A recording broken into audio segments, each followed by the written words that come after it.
Sa mga ka-A to Z natin na naghahanap ng after dinner na makakainan, may natuklasan po tayong bagong budget-friendly na kainan sa Cainta, Rizal na trending ngayon sa mga foodies. #arat na at tikman ang Moto Kitchen sa Balitang A to Z ni Lane Garcia.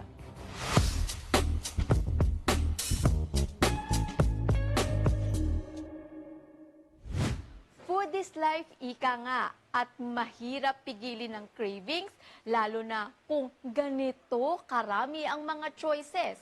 Affordable na, masarap pa. Kaya sa mga ka-A to Z nating mahilig mag-food trip dyan, arat na dito sa Moto Kitchen by Edge.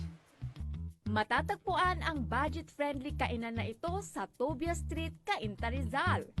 So ang mga prices po namin ay naglalaro lang sa 80 pesos hanggang 150 pesos. Tampok rito ang iba't ibang big-time burger with pure beef patty na siguradong magiging happy ang inyong tummy. Meron din silang rice meals, iba't ibang variety ng pasta, at maging coffee. All in yan sa Moto Kitchen ni Edge. Sa mga mahilig naman sa seafood, highly recommended ang kanilang best-seller scallop with salsa verde na nag-uumapaw sa linamnam.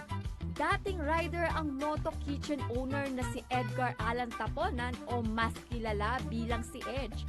Nagsimula sa pagtitinda ng hot sauce ang kanyang naging diskarte.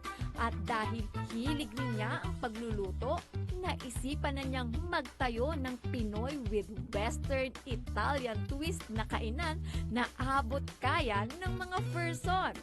Nag-umpisa ako sa hot sauces, tapos nung nag-pandemic, nag-transition ako na magtinda ng mga burgers sa karsada sa Marilaki Highway. I'm a motorcycle rider, tapos lagi kong bit-bit yung portable stove ko. So gusto ko nagluluto sa karsada. So nung nag-pandemic, hindi na motor kasi I want na magkaroon ng business.